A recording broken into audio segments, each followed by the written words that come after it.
Crystal Stokes here with Get Stoked, a podcast with real and raw conversations with leaders of all types, business owners, managers, executives, and more.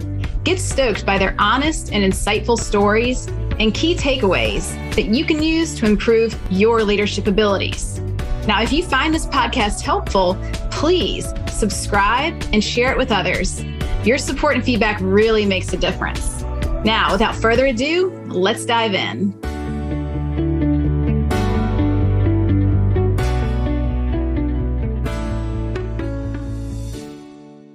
Hey everybody, Crystal Stokes here, and I am with Sharon Sperry. And Sharon, I'd like to just pass the mic to you, have you introduce yourself, both what you do professionally and just who you are as a human.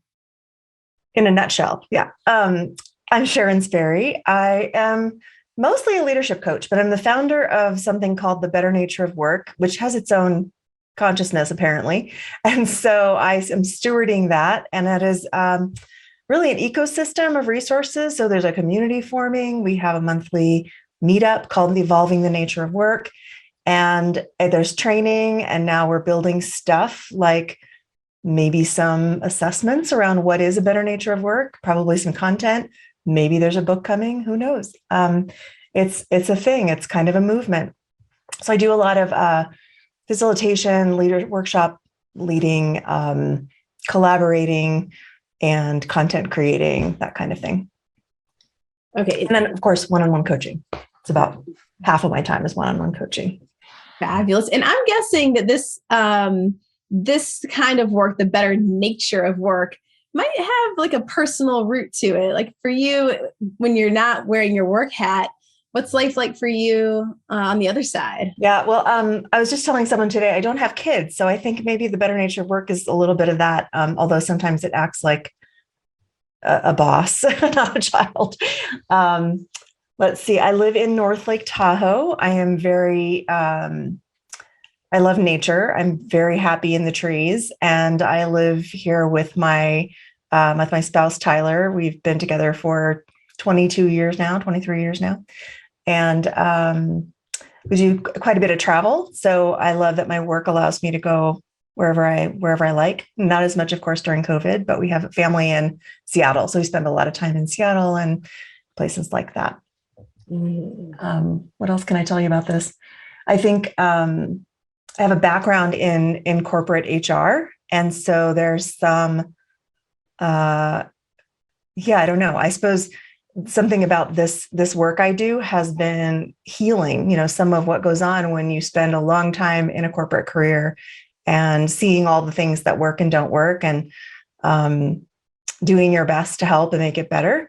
You learn a lot that you can share with other people. And you also notice things that are kind of beyond your ability to directly influence. So that's what got me started with coaching, because really the people I coach are the people who are in there doing the work to shape the culture and make things better. Oh, I love that. It's a perfect segue because this podcast is about leadership and how people have evolved into their role as a leader and also their experience of what it's like to lead or to be led. And it's such a personal journey. I'd love for you to start wherever you'd like to start. And you mentioned this, the transition out of a corporate space and into coaching and now running your own company. And I'm sure you have some thoughts and opinions on leadership at large and also personal experiences that may be helpful for people to hear about. Yeah, boy, I could go a lot of places with this, but I think what's here right now, what feels real and relevant in the moment is that I noticed I love that you talked about being led, because when I felt like I or others were being quote unquote led well, often they weren't in a follower role. They were in a co-leadership role in some way. They were somehow working with the quote unquote leader to co-create something, to evolve things, to make things better, to notice what they were seeing, share those things, offer ideas, offer suggestions. And that was true for me too. I was always at my best when I was considered a little bit of a guide on the side and or a a very strategically useful part of the team that could be deployed in a certain way, or, when you're recognized and you're invited in to whether it's the strategy or the planning, that seemed to me to always work better, be more sustainable, be more satisfying, be more engaging for people and for me. And I noticed when it didn't work so well was when, and I wouldn't say this is the majority of the time, but there were a number of times when the leader had an idea of how things should go or how things should be, and there was a right way and a wrong way. And they were sort of in the process of managing, organizing, and controlling, which is really what, planning, organizing, controlling are the three traditional things we think of or we're taught are part of the management role. Mm-hmm. But especially with knowledge workers and as the nature of work has evolved, as we've moved out of kind of the agricultural into the industrial age, and now we're moving out of the industrial age, or, starting to see what's possible in the information age, people really did better with more freedom and more agency. And it was hard for some leaders to give that to them for various reasons. Not always because they just wanted to be in control, but because the lack of control sometimes meant chaos or, disruption or, things that were hard to manage. And so I noticed these things. I just saw the system and saw what was working and not working. And I started to really appreciate those leaders who could welcome the leadership of others and evoke and invite that into whatever group, team, project, organization they were responsible for. Oh, so how would you then define your style of leadership? Do you have a particular flavor that you can describe to us? Well, it's funny. And the smirk on my face is that for many years, I didn't think of myself as a leader. And when I look back, I always have been in terms of being responsible, having a point of view, noticing the needs, doing my best to fill them, flowing into wherever there was a gap. Sometimes just disrupting, sometimes challenging, holding accountability. But I never thought of any of those things as leadership traits. I thought I was, I don't know. I thought I was, being a team player, I suppose. But now I realize that, I'm not sure if I'm answering your question, but it's for me, it's really about leading. I mean, I hate to use this word, the authentic word, right? It's so overused. And I suppose what I mean by that is leading from your own, what matters to you, and taking responsibility for something and giving yourself permission, having agency, having influence, even without authority. Did that answer your question? Absolutely. So in these conversations I've been having, I've noticed that there's a common perception that leadership means you're on the top, you're visible, you're the one in the very front pushing things through. And that's only one of many styles of leadership. And when you mentioned like your origins in HR, it made me think back to an earlier conversation I had with someone who described her leadership style as very much being beside or even sometimes behind in a supportive role of really helping other people realize their full potential and act on it. And say, how can I support you in doing your very best was a big part of that person's leadership style. Yeah, I see what you're getting at. Mm-hmm. I'm trained in something called coactive leadership, which I think you're familiar with. And I like it. I don't think there's any one model that it, explains it all. But for me, it gives words to something that I've experienced and respond well to, which is that we're all leading from somewhere all the time if we're being responsible. So there's 5 dimensions in this leadership model. Leadership from within. So always leading from what matters to us, what our point of view is, our values, our stake, what we're here to do.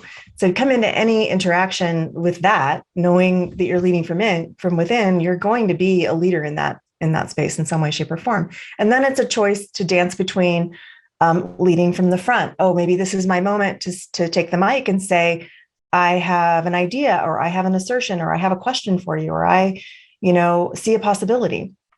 or leading from beside that person, holding that person, holding the stake together with that person, holding each other, sometimes in check, sometimes in balance.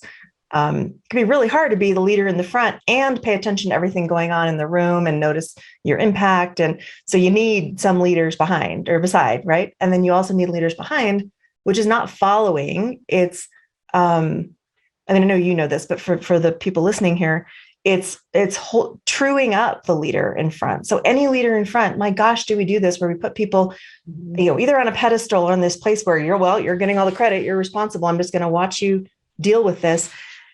No, we need to hold them in that thing that they're trying to accomplish for us and with us, and reflect when it's not aligned, or ask questions or get clear on what are we after here. And then there's leaders in the field who are the ones who are sensing and noticing what's going on in the system or in the room or wherever, and saying, hey, I see a thing over here. I don't know the whole answer, but there's something going on here. We need that too, leading from the field. And then what am I missing? Front, beside, field, within, behind. Got it all, I think. 5 dimensions. I love that idea. Like how geese lead, where there's one in the front and it's really doing the hard work, and it can only do that for so long. And then the other geese are honking and encouraging and communicating. And at some point that goose falls back and another goose flows forward and starts, taking the brunt of it for a while. It's hard to be a leader in the front. And so yeah, more of all of that. Like I want to know that I can lead from all of those places now. I used to shy away from leading from the front. Hopefully that's changing. Because if I want it, it's wanted, and I need to be the change. And sometimes that means taking the mic or standing up and being seen and heard, or having my point of view put out there, which is scary sometimes, right? Because there's voting and judging and all kinds of stuff going on, unless everybody in the room is being a leader. Yeah. Then they're participating with you, and it's not that's what I want more of. Is I don't want any one person to have to be the one who says, follow me, I've got all the answers, let's go. And everyone else is just blindly following along and giving away their power to this person who doesn't necessarily have the whole picture. They can't see it all. So true. Okay, I'm going to get a little personal because my natural curiosity, I wonder about the challenges that you feel like you're facing or have faced as a leader. Like we all have our growth edge. I can think about myself and where I'm at right now with my own evolution. We have that comfort zone. You bump right up against the wall of it, and you're like, I'm trying to expand it a little bit more. Yep. Would you be willing to share a bit about? Absolutely. Because this is part of what I believe is that leaders go first. Like leaders offer their own, they generously offer what's real and raw and relevant, which just came into me today, which is so funny because the acronym is GER. And when you and I were first communicating about this podcast, you used the word great, like Tony the Tiger. And I thought that was adorable. And also very, very you, and the conversations that you and I have that are a little fiercer and let's come on. So I love that intention of being, it takes some bravery. And I guess that's my growth edge, is being willing to put myself out there, knowing I'm a little different, knowing not everyone's going to like it, or be with me in my way of thinking.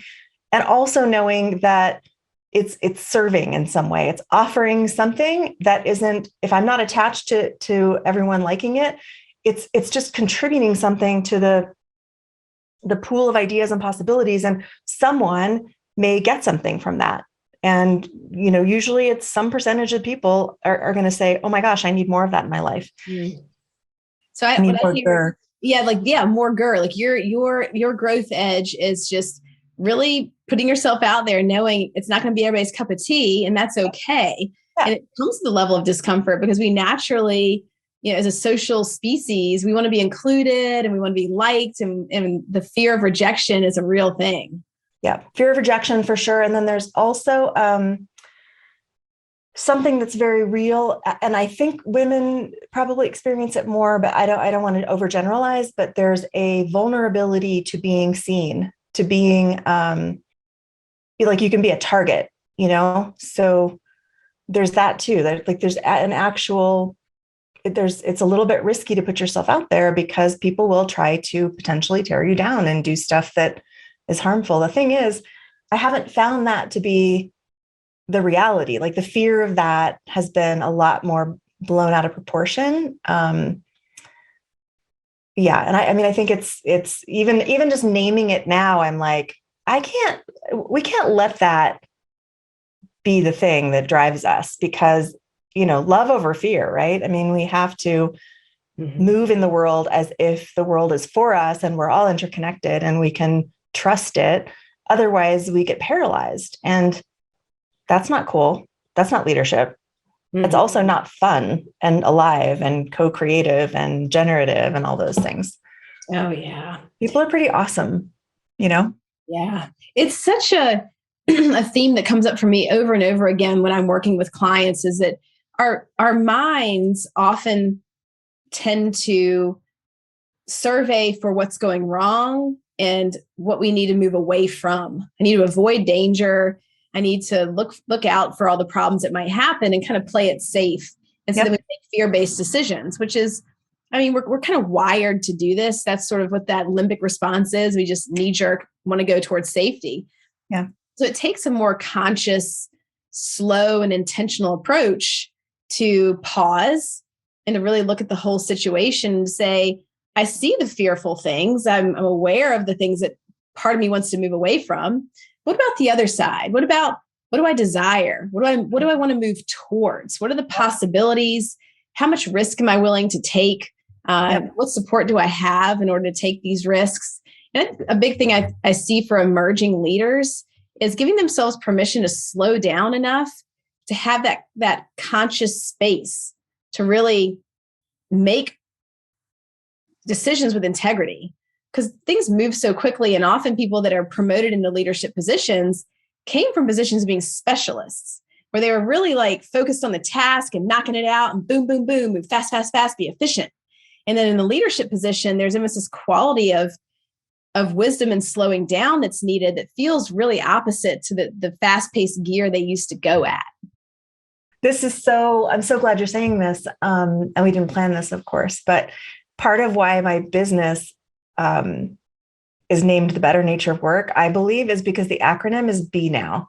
So it's my daily, hourly reminder to be present with what's really here. And often if I'm really paying attention to what's here, like in my whole organism's wisdom, it's joy and appreciation and safety. It's not forced positivity. That's what's really there when I really pay attention to like what I'm eating and the view I'm looking at or the person right in front of me. It's only when I get into imagining, oh, what could happen? Because, our brains are really, like you said, our minds are really good at that. We're wired for that. Of course, it was very useful when we were being chased around by saber-toothed tigers. I haven't seen one ever. So I love the Tony the Tiger reference though, and saber-toothed tigers. There's lots of tigers in this. So we're manufacturing them. We're manufacturing our problems because we really don't have a lot of, most of us who are listening to this are, for the most part, fairly safe and okay. And so, yeah, what if we could just slow down a little more and notice what's really here? I gotta say, I'm sitting here reflecting on why I've always been so attracted to you and your work, because we've known each other for a long time now. And just to hear you describe, Be Now and the better nature of work. And I don't know your childhood history, but I think that we probably have these similarities where I always said my religion was nature. I grew up ridiculously immersed in nature. And I spoke that language much better than human. I'm like, oh, these weird humans around me. I just want to be in the woods and be with animals and be with the land. And it took me a long time to evolve into being comfortable with the species of humans on the planet. And I always go back to observing nature, and we are nature. Like we are just one more species on the planet. And I think whenever I think of you and how you show up in your work, it to me feels like so organic that it evolves from you. It's not like a top-down approach where your brain's like manufacturing something, like I have an idea, I'm going to put it on paper and then make it real. It's like coming up from somewhere deep inside through your brain out onto paper. And it just feels very genuine. And the way you describe it, it connects deeply with, I think, my orientation to how I see life, not just leadership. If you think about, we're on this planet for a short amount of time.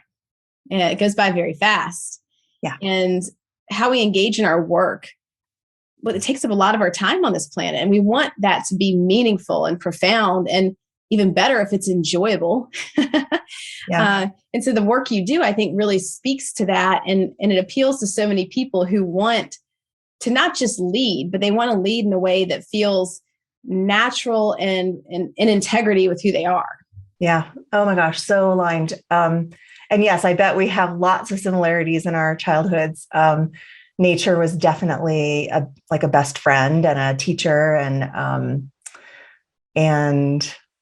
a diversion and a distraction. And I just posted actually today on LinkedIn that I used to collect snails. I mean, I wouldn't keep them for long, but I would just watch them and see what they did and how they ate. And I had crickets for a while. My mom picked me up from summer school one day and I was playing piano with a king snake on my shoulders. And she was like, what is going on? My mom, who was a model, and she just didn't understand what to do with me.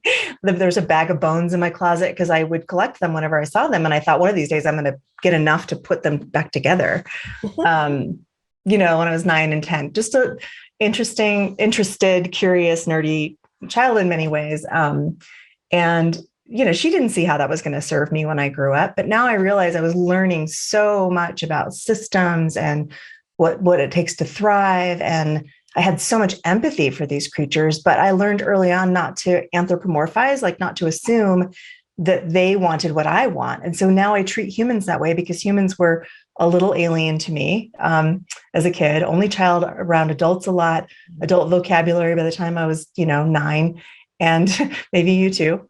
And I realized I just saw systems everywhere. I saw the needs of these creatures and the essence of them as different. So I could, feel the difference between different kinds of trees. And it was no surprise to me when science finally caught up and decided to say, oh yes, trees communicate. I'm like, duh.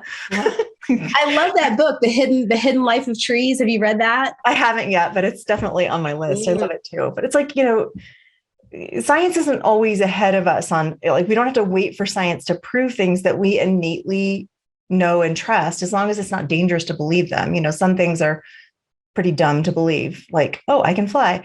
I don't need science to prove to me that I can't fly because I understand gravity. My body understands it, so we trust, for example, that our cell phones are going to work. We don't necessarily know how the waves are traveling. We can't see it, but it's there. And so I think I learned a lot of those things very early on, and it shaped how I see humans in organizations and how I see the role of leadership. And it very much is not top down for me. But it was, like, for the longest time, I conformed to that. And it actually kind of made me sick. It definitely was not a good way for me to live, trying to be ideating and then implementing from that all the time. And, linear work back plans. And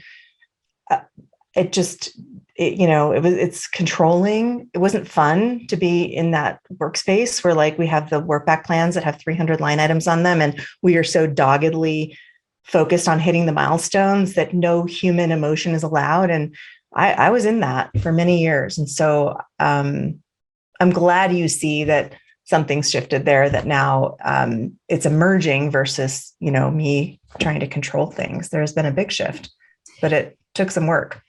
This is where I think, with each podcast episode, I noticed that a theme emerges, and the theme in this one is very much, in my opinion, discovering your own natural leadership. Mm-hmm. For each individual, what is that? Because when you're going against your grain, it feels really bad. It's like the dissonance of you hitting two keys on the keyboard, like, beep, like, oh, our nails on the chalkboard. You're like, it's friction. We want to avoid it. You don't want to show up anymore. You get resigned, you get burned out. It's awful.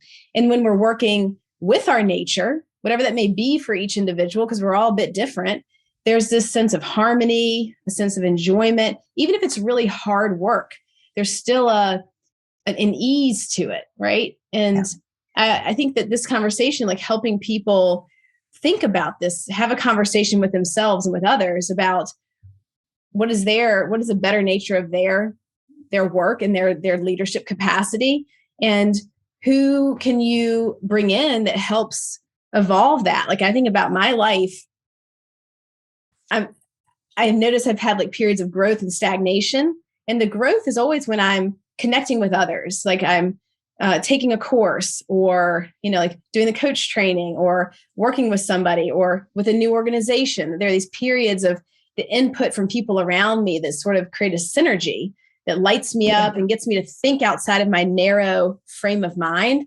And then I've had times where I'm like, oh, I'm just going to like stick to what I know and then grind it down. And I can just feel this plateau starting to occur.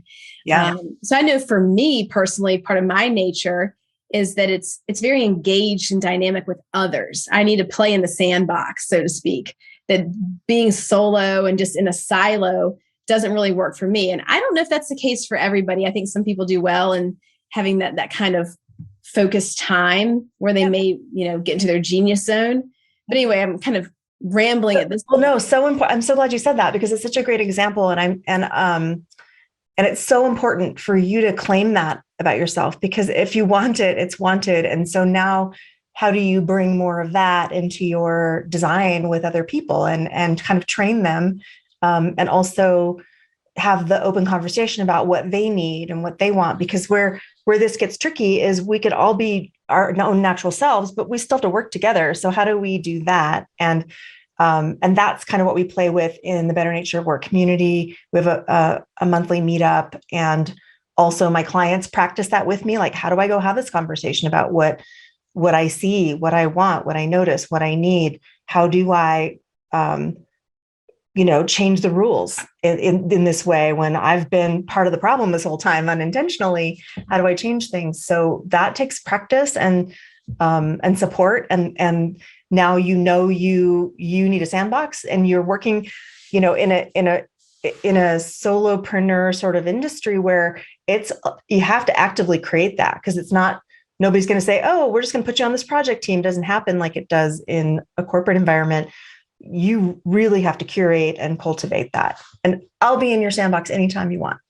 We're sandboxing right now, baby.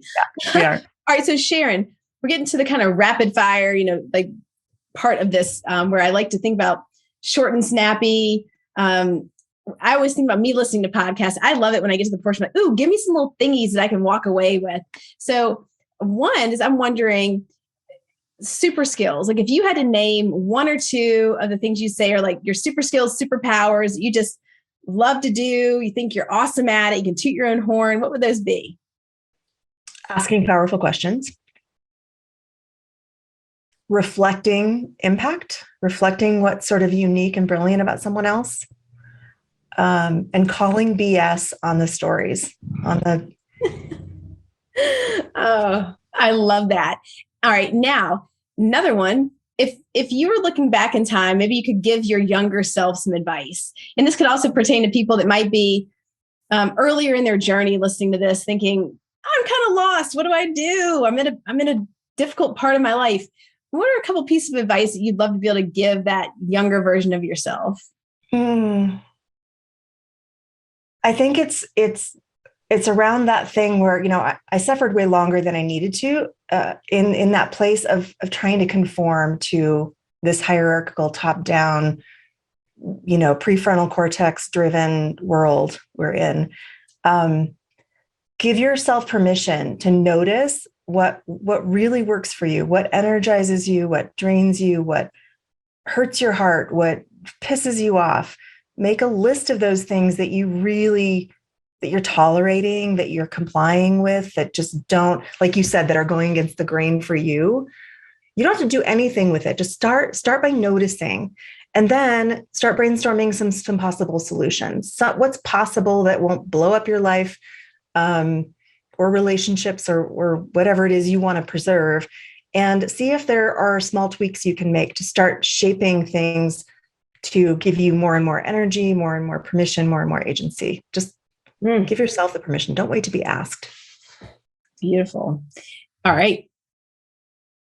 When you look back again on your journey, do you remember any points where you had something that you felt like, oh, I'm really good at this and I'm doing it, but it eventually became a limiting factor? Like you actually had to let go of it, of a way of being, even though it served you at the time, in order to get to the next level?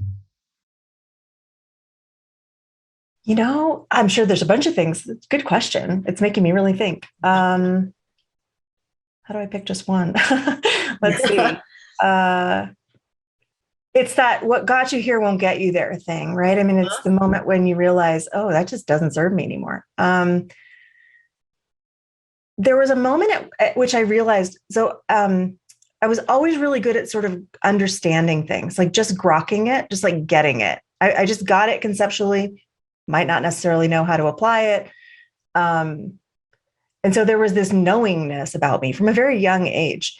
And at some point, and I'm sure it still comes through sometimes, there's just stuff I trust, but there, I had attachment to it. I was like, no, this is it. This is the thing. So the being right, I had to let go of being right. It's just how I see it. It's just my experience of it. Mm-hmm. I'm so curious now about someone else's experience of it, and that doesn't make me wrong. I don't have to defend it or explain it or convince them. I just had to let go of that completely. I love that. That's where curiosity really is one of your strong skills, that you become more and more attached to being curious and interested and open than to being right. Yeah. I think coach training really helped me with that. It kicked it out of my system, because you can't be a good coach and be attached to being right. I know, it's so true. They beat it out of us. Same thing as in therapy too. Becoming a therapist, it's like, nope. Now, last one I have for the rapid fire part would be, I think about you in the better nature of work, and I'm like imagining your rituals and routines and habits. And I think we all have, if we're lucky, we've developed some kind of a practice that keeps us at our best self, that keeps us balanced, that keeps us our cup feeling full. I'm wondering if you would mind sharing with everyone some things that you enjoy practicing that help keep you feeling your very best. Yeah, I'm not going to pretend I do this well. I'm a divergent thinker, and I like to change things up all the time. So I'm always reinventing my morning ritual and adding things in, but I'm noticing that every day I need to do something that connects me to nature. Even if I'm in a hotel room and I have a crystal and I just look at the crystal and notice it and appreciate it. Something that connects me to nature, something that connects me to my body, movement, taking a bath, a hot tub, yoga, whatever, something. Yeah. So nature, my body, and savoring. Like there's something about, and maybe that is connecting my body, but it's more like noticing flavors, smells, beauty. So maybe it's a beauty infusion. I need a little beauty infusion every day. Oh, I wish we had like a whole nother hour just to keep going on this one. Cause I think about, I reflect back on my early days of being so kind of like militant that everything was supposed to be productivity and performance, and there's no time for pleasure or enjoyment. That's wasteful. And I was like, wow, where did I learn that madness? And now how, being on the other side of that, finding so much pleasure and joy in the things that refresh me, like, the simple things that you're naming, I'm going, oh yes, that sounds wonderful. I'd like, it's when the best ideas come through. It's when the hard to solve problem suddenly seems solvable. Really, if people haven't tried this, the stepping away from the thing that you're focused on, instead of grinding and holding a hard focus on it, get a soft focus, lift up, walk away, move around, look at something different. It's amazing what our brains can do in those moments where we give them a little, like, loosen the leash a little. Oh yeah. That's a great way to put it. With people that I work with, I tend to, I think, attract the sort of driven, kind of hard on themselves, goal and task oriented people. And I see a lot of the sense of I'm not doing enough. I'm anxious and worried that things are going to go wrong, or I need to fix these things. And often when I see a person really struggling, like they're treading water hard, it's that they just haven't had the time and bandwidth to really recharge. And so our nervous system gets quite dysregulated when we're not sleeping well, when we have not had time to just decompress. Like, we are biological beings. We need to be in a state, there's a homeostasis we want to be at. And so I'm very neurobiologically oriented in my orientation of how I work with people. And I love the evidence-based procedures that can help get us back into that healthy zone. And it's amazing that sometimes just working with that part of our biology of rest and relaxation and sleep and recovery can change our perspective dramatically from going, the situation outside is not any different, but now I don't feel like I'm struggling, like my head's falling below water. I'm finally above it and feeling resilient again. And I think that's, bringing in what you were just saying kind of piggybacks on that. Just, we need to take care of this organism here. We are biological beings, and we also have hearts and we have needs, and that it all needs to go together for it to be sustainable and enjoyable.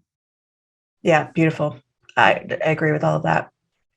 I do think that could be another podcast, though, because that's bringing up all sorts of things. So let's just plan to do that. We'll bring this one to a close today. It's been a fabulous conversation, just getting into the nature of work, the better nature of work. And we talked about GER today, which is so fun. I love the little synchronicities between you and I. And to leave off, people listening today, if they want to connect with you, they might be curious about what you're up to. You mentioned a few things that you have going on with people often love joining groups and being a part of a community.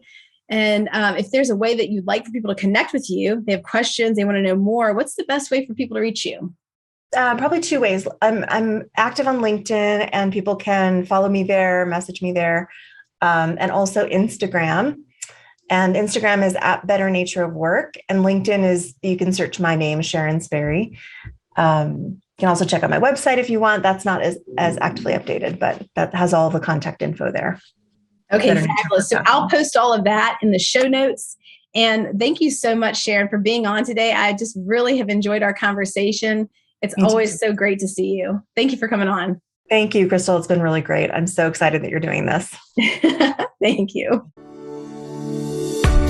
Thank you for joining me today. I hope that you feel stoked after listening to this episode. And as always, I would love to hear your comments and feedback. Is there a topic that you want to know more about? Please let me know. And thank you again for subscribing and sharing your favorite episodes with others. It really means a lot.